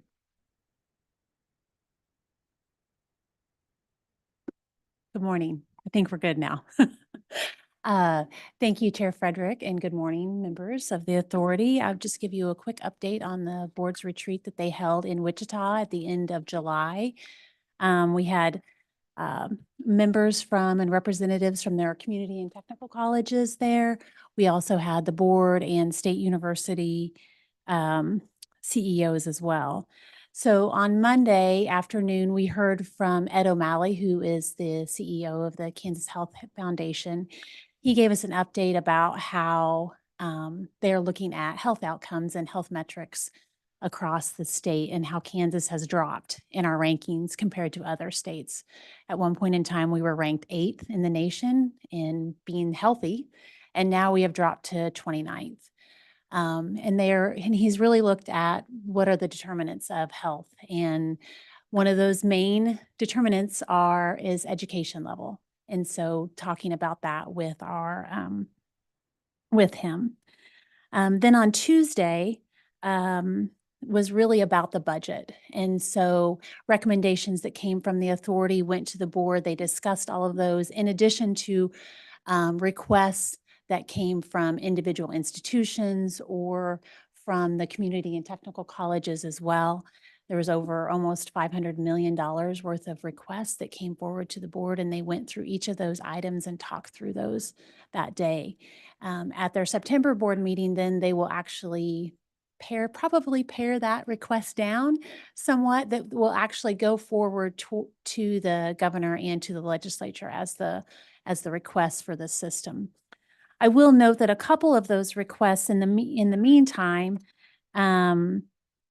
we have requested that those items go through Commerce because we feel like that those would be best suited for those items to go there. One is the apprenticeship money, which we received in the current year, but we are recommending that those funds go through Commerce. The other one is an item that came forward from the community colleges, and that was for workforce innovation and some pilot projects with incentive funding. So both of those requests we've asked that those be requested as part of Commerce's budget. Then on Wednesday, the board discussed goals really for what they want to accomplish in this next year related to their strategic plan. Lots of discussion with our partners and with the colleges, but really again, these goals won't be approved officially until their September board meeting as well. But they talked about being able to expand access for our high school students in making sure that each, junior and senior level students have access to concurrent enrollments courses at their high schools. We also talked about where in this last year, we did 4 associate degrees, April, 4 associate degrees where we did a transfer. So from our community and technical colleges that offer nursing, for instance, nursing this last year, we look at making it a transfer where they can transfer directly to a bachelor's degree program at one of our public institutions. So we're looking to expand those opportunities for students as well with transfer. Other topics included our implementation of student success playbooks, the blueprint for literacy, which passed the legislature this last session, looking at that and implementing that over the next year. In addition, alternative credentials that are offered and are recognized by industry, taking a closer look at some of those and helping to maybe define those in a way that we can actually maybe help institutions in reporting those or talking about how those can be more widely. Then finally, the two other goals looking at was one is our system-wide research initiative. That's really has come forward from our 3 research universities in the state in looking at a way to do some type of research initiative for that is statewide. And finally, cybersecurity, as you know, is a very important and hot topic that we need to make sure that we are on top of those things and making sure that we are looking at policy for our system and for our universities related to that. That really wrapped up the board retreat and like I said, they'll take action on their goals and the actual budget request in September, but I would be happy to answer any questions. Any questions, comments? Kelly? I do have, will that, when you look at cybersecurity, you mentioned for the universities, will that also include our two-year institutions? There is a budget request that is being put forward for both our 2-year institutions and our 4-year institutions for cybersecurity to help with that. This, what the board's looking at for their goal in this next year is really around policy. And so it would be policy that's governing our state universities though. But yes, thank you for that. Okay, anyone else? Thank you, Kelly. Okay, thank you. Okay, just next item, just again, a reminder, I think we've all been contacted about a special meeting, September 17th, correct? And we settled on a time, this will be a virtual meeting, a conference call at 11 o'clock. So I trust everyone has that special meeting on their calendar, and it's more of a timing issue. We need to take some action before the regents have their September meeting. So again, 17th, 11 o'clock. And guess we'll get, if we haven't already gotten, we haven't gotten an invite yet. Okay. And then the next item is committee assignments, and I think you'll see those assignments on page 32 and 33. Thank you to Curtis to serve as our chair of the budget committee and David for vice chair. Thank you. And then on our curriculum committee, thank you to Mike for continuing as chairman and Cindy for putting up with Mike as vice chair. So, but thank you to all of, thank you to all of you that are participating. Your input is so important in these committee meetings. Many times it's information again that that's gonna land on our consent agenda. But as we saw today, from time to time, there are going to be items that we feel as a committee needs to be heard and have opportunity for the TEA members to not only know, but to respond and give their input on certain items. So anyway, those are the committee assignments, and we're already in action, quite frankly, so things are going well. Okay.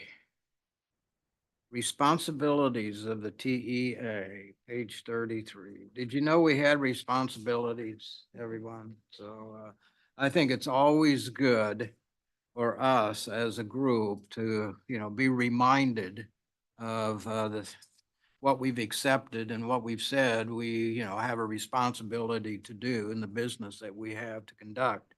And again, this is just more as a reminder to all of us of the responsibilities, and we may see this more than once. They continue to remind us why we're doing what we do, because we have the responsibility and we've agreed to that. So you'll find that in our booklet. So, okay, we're going to turn our attention, April, with the Board of Regents structure.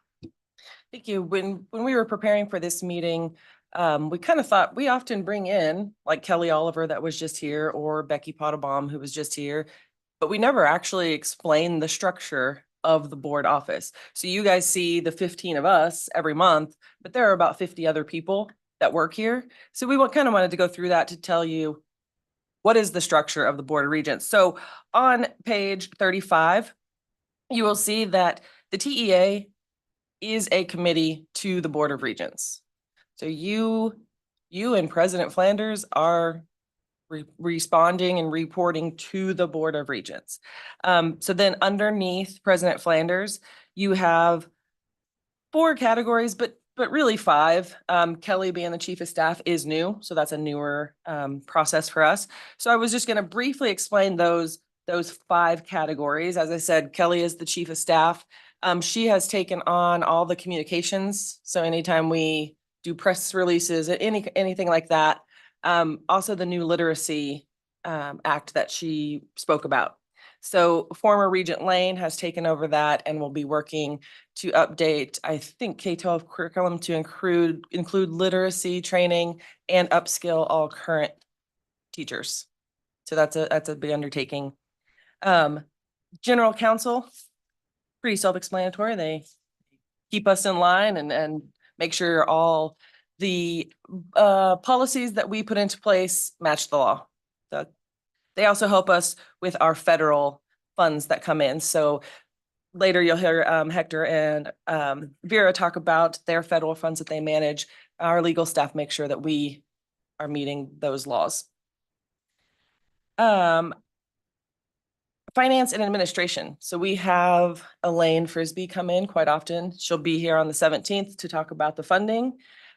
She has the largest group. She's oversees the largest group here at the Board of Regents. So that includes our admin staff, financial aid, our data reporting group, which is a large portion of our agency, the finance group, IT. So she manages a lot of different things. Academic affairs would be the next group. They are equivalent to our group for the Board of Regents. So we support you, the TEA. The academic affair unit is the equivalent of us to the Board of Regents. So they mainly deal with the universities. So programs, program reviews at the universities, board policy, because the board does govern those 6 state universities. So they work on those types of things. They also work on academic courses and the academic side of our institution's houses. So we often always talk about technical programs at our institutions. There's a whole other side of their house that's being worked through the Board of Regents. So then you have our group, and our responsibility is to you, and we roll up to the board. And I would stand for any questions. We just wanted to make that clear. As you see different people come in, you're probably like, who are these people? I've never seen them.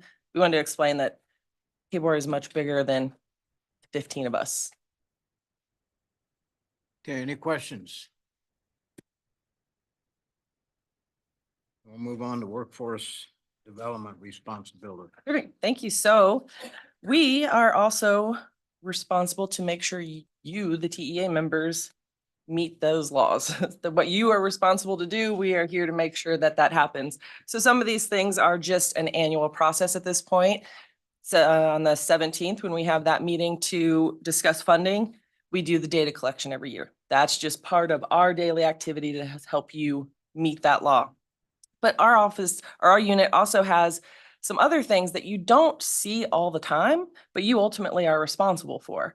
So again, Hector and Vera will talk about it, but adult ed, we get 3 million from the feds to operate adult ed programs in the state. Vera manages about 11 million that comes in for Perkins. So those are things you don't see. We also have to do audits. We sit on different boards. We work with Commerce, we work with KCE, we work with Department of Labor. So we also assist our DRP group, every data collection. We are helping institutions look at their data. We don't know if it's right, but we can tell them something looks funny. Something looks funny compared to last year. We also work with our financial aid office. We work with legal, and we assist academic affairs with the transfer work that Kelly spoke about. So those courses, English Comp is a perfect example, how that transfers from all of our institutions to universities. We assist with that. It's just things that we do that you never see, but you guys get credit for it. So I would stand for questions if there were any about that. Any questions? A lot of people doing good work, so I appreciate everything that staff does. Hector, got a segue right into you and out adult education, so. Thank you, Chair Frederick. Well, thank you, first of all, for, again, giving me the opportunity to be here in front of you to talk about adult education. And I would like to provide a brief update on the impact of adult education in Kansas. First, I am pleased to report that we're continuing to see an increase in student enrollment for adult education services across the state. For fiscal year 24, even with some of the programs still adding student data into our database, we are already up to 10% compared to a previous year. Some programs have reported to me that their national enrollment this year are nearly equal to a total enrollment from last year. We have some programs that report to me that they were students camping outside of their facilities to be able to get into the English language acquisition classes. And as team reported in Manhattan, the number of enrollment on ESL has been increased tremendously. Then we're going to see an increase this year, of course. In addition, we continue to outperform the national average in GED passing scores. Kansas has a passing rate of 79% compared to the national average of 71%. Then that is a tremendous outcome for us. But now I like to take a little bit of time and as Kansas moves towards eliminating funding for developmental education fall 2026. Adult education stands as a critical pathway to ensure that individuals, particularly those most in need, are not left behind. This shift presents an opportunity to redefine and enhance our educational strategies to better serve our diverse adult population. I would like to take this opportunity to remind everyone that adult education is not only for those without a high school diploma or those whose English is not their first language. If we paint our current landscape, Kansas faces significant educational challenges. Low literacy and numeracy skills. 17% of Kansas adults struggle with low literacy, and 25% have low numeracy skills, hindering their participation in the workforce and community. Lack of high school diploma. We have over 193,000 in population in Kansas without a high school diploma. This limit their employment opportunities, of course. As an English as a second language, more than 110,000 adults have limited English proficiency. And this, of course, limit participation in the community and the workforce. What is the response for adult education in Kansas? Well, adult education programs are a pivotal in addressing these challenges that we offer. Now, we like to offer flexible learning opportunities and options for as evening classes, online courses, and mobile learning platforms to cater the diverse needs of adult learners. Digital literacy training, we invest in technology and digital skills are overcoming barriers to online learning and expanding access to educational resources. About workforce readiness, programs are continuously adapting to equip adults with essential skills like communications, problem solving, and digital literacy, aligned with the demands and rapidly evolving job market. If we think in a strategic shift to adult education as the state faces out of developmental education, adult education is prepared to elevate academic standards by ensuring that programs meet the increasing demands of higher education and the workforce, provide professional development by increasing in the continuous improvement of educators to maintain high quality instruction, and also securing additional funding, seeking new funding sources to ensure salary equity and retain qualified faculty. What is the impact in the future outlook? Investing in adult education is not just about addressing education deficit. It is about empowering individuals and strengthening communities and for sustaining economic prosperity. By supporting these programs, Kansas is making a strategic choice that will yield long-term benefits for both individuals and the community. This strategic shift is not just a response to the elimination of developmental education. It is a proactive step toward a more inclusive and prosperity in Kansas. In addition with that, the Kansas Board of Regents Adult Education Department opened a multi-year grant competitive in August 2024 to eligible providers as required by the WIO Title II 34 CFR 463.20 with a grant period from July 1st, 2025 through June 30th on 2030. Proposal for funding will be received from eligible providers with a demonstrate effectiveness. Funding under Adult Education and Family Literacy Act, WIOA Section 231, will be for developing and implementing and improving adult education and literacy activities with the state by establishing and open programs to provide a comprehensive services model for adult education and literacy services, including programs that provide such activities currently. Funding under Correction Education and WIO Section 225 will be for eligible providers developing, implementing, and improving programs for corrections education and the education of other institutionalized individuals. Funding under Integrated Educational Literacy and Civics Education, IELCE, WIOA Section 243, will be for eligible providers developing, implementing, and improving programs for eligible participants on the English language literacy and civics education activities. With the Kansas Board of Regents approval and your approval, we will pursue additional funding to enhance the adult education programs. And this includes a proposed 1 million year increase in the state funding. And with that, it's just only $50,000 per program as we currently stand. An additional 100,000 on the GED proviso to revisit that program, ensuring that our programs can continue to serve as the backbone of our state's educational and economic future. I wanted to point out that as well that with most of the community colleges presidents received some notifications from Charmaine on the AOK and the participation on that.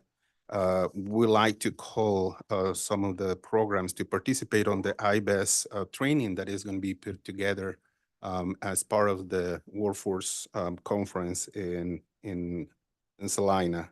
And this will be in September 30th and October 1st. And then the registration is open, and it is going to be open until September 13th. Then please register if you want to continue and increase the participation on the AOK. In conclusion, adult education is prepared to be the cornerstone of Kansas educational landscape, ensuring that every adult has the opportunity to succeed in an increasingly complex world. Let's seize this moment to invest in our future. Thank you for your continued support to adult education, and I will stand for any questions. Any questions, comments? Hector, thank you for what you do. This is significant, opportunity to change lives, no doubt about it, and change direction of lives. Thank you, sir. Thank you. Okay, Vera, you are up next for career technical education update. Right. Well, as we're getting closer to saying good afternoon, then good morning, I'm going to give you a very short update on our CTE team and share what we have planned for this year, and also what is it that we do. In your packet on page 42 is my issue paper with probably more information about grants that you would like to know, but at your leisure, please review as you'd like. Our main objective in the CTE team is to provide opportunities for colleges in the state to apply for and receive grants. We receive federal grants and also state grants, and none of it is done in a vacuum. We work with academic affairs, we work with finance because no dollar leaves our office without them. We work with data research and planning because we cannot fund things that are not data supported. We also work with adult education, and I will speak to a couple of leadership activities that we do together. And the IBEST training that Hector just mentioned is also partially going to be funded by Perkins funding, as we want to teach our instructors how to work together and partner between adult education and CTE. We work a lot with our legal team, communications, and with our executive team to secure those grant opportunities for our colleges. And I would be remiss not to mention the college teams all across Kansas that put in a lot of time, a lot of work and effort to help us do what we need to do to continue all of these opportunities. In your packet, you will find our calendar for a full year. And I mentioned this to April until I had to put a comprehensive calendar together. I didn't realize how much is that we do. We are already starting a New Year's grant before the old grant is finished. We are reporting on something while we're planning for something. We provided tremendous amount of customer service, what we call technical assistance to the institutions. And right now I have one team member, and it's Tobias Wood, and he's been traveling and working with colleges everywhere to get them started on new cycle, finish out the old grant cycle, and all of those great, wonderful things. And our favorite part of our jobs is to get on campus and see what is all of our bean counting and pencil pushing does, and to see that students are using the equipment that is being purchased with the funds that we process through here, and also seeing students using the tools and the opportunities that these grants provide. Just very briefly, you will hear me throughout the year probably talking about Perkins, or Strengthening Career and Technical Education for 21st Century Act. That is our main federal funding objective. Kansas receives, hopefully with the increase this year, a little bit over $13 million, half of which is for our secondary partners, and half of it stays with post-secondary education. We pass through 85% of that funding to the institutions, either on competitive basis or a formula. And you will see the distributions for this year listed, and over $4.7 million is formula-based. The rest is state leadership and state administration. And we have some really great opportunities for state leadership, and I wanted to highlight some of them. We have very small opportunities for outreach and for advertising CTE to the world. And this is where a little bit of Perkins funding can be used for outreach. And we do that with Cox Communications and other vendors trying to get the word out. iBest is going to be one of our opportunities this year. We cover the cost of professional development for CTE instructors in our state. They can go either through Pitt State's Kansas Center for Career Technical Education, or they can go through the Kansas Workforce Council for Workforce Education as well. Both of these agencies provide great professional development opportunities. They're either occupation specific or overall how to teach. Some of our CTE faculty come from industry and they really need support helping them hit the ground running. And those are the opportunities that we provide through the leadership grant at no cost.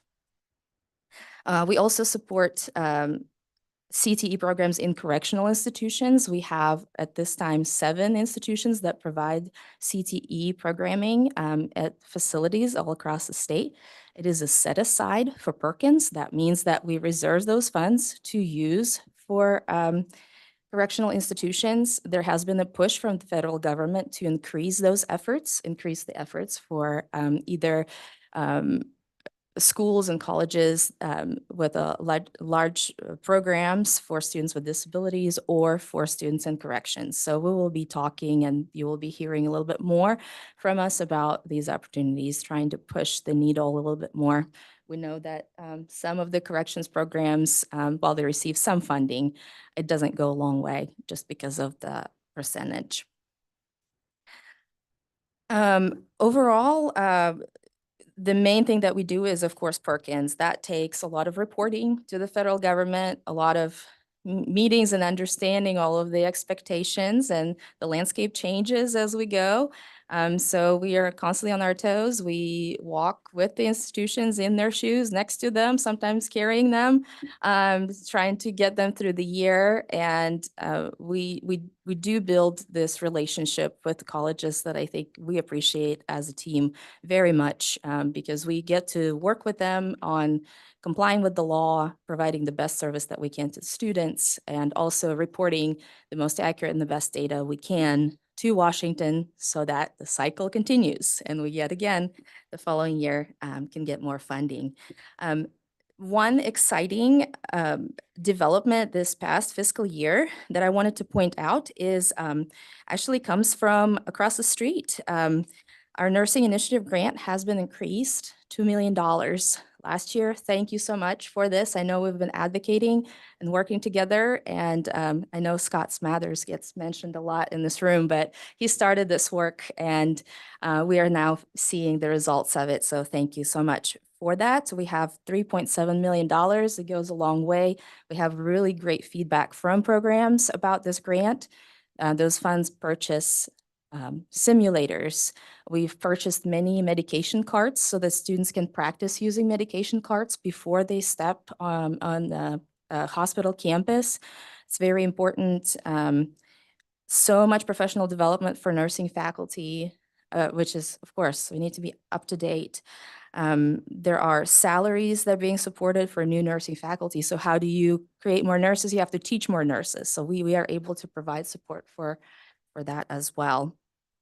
And finally, last but not least, I wanted to mention the State Innovative Technology and Internship Grant, where we support either new innovative programs or courses within programs throughout the state, and also get to send our faculty members to work in the industry and to renew their knowledge and to get excited again about the subjects they teach. Those are some amazing final reports that you read. I'm always glad to hear that someone out there is happy to go back to the industry and be on the hot roof and get excited about their construction program and bring all of that excitement back to the program. I will stand for any questions. Any questions, comments? Vera, must say this list of the grants calendar is pretty impressive. Pretty amazing. Great. And I think Smathers owes you lunch today, so. So thank you, Vera. Thank you. Appreciate it.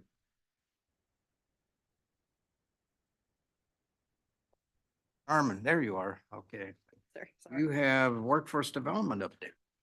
Very Yes, good. sir. Thank you. And I'm acutely aware, I think I'm the last show. And I know that you've heard a lot from me already, which is why you have candy, because I know how this goes. Everything goes better with chocolate. So before I hit my very brief issue paper, I just want to say here for a moment, the academic year collection is actually winding down right now. Presidents will certify next week. And that will be the final big academic, the biggest data collection that we do. And frankly, it's probably one of the largest activities that we undertake as KBOR staff. And it affects and impacts almost every single individual in the KBOR group, either looking at the data after it's done or while it's in process or the reports that are created. I want to take a moment. If I know that all of the things that I bring to you, the sheer amount of data and information is overwhelming most of the time. And I can tell you that the amount of data that the data research and planning team looks at during this month especially, it far surpasses anything that you can even really envision unless you've been in kind of one of those roles. And I want to especially recognize some individuals that have been working directly with the institutions on their data. Nathan Snyder, Katie Geyer, Colleen Denny, Jesse Springer, Cody Burton, and Satya Viparthi are actually working one-on-one with institutions, continuing right now, actually, to make sure that their data is as clean and appropriate and good as possible, and it reflects everything that our institutions want it to reflect. And that's not to discredit the rest of the DRP team, because then what they do is they create all of the wonderful reports and dashboards and key stats and degree stats and KTIP and all of those things that we work so hard looking at later. They would not be possible without the data research and planning team that's headed up by Director Cindy Ferrier. So I just want to take that moment real quick. Like I said, we're in the throes of finishing that up.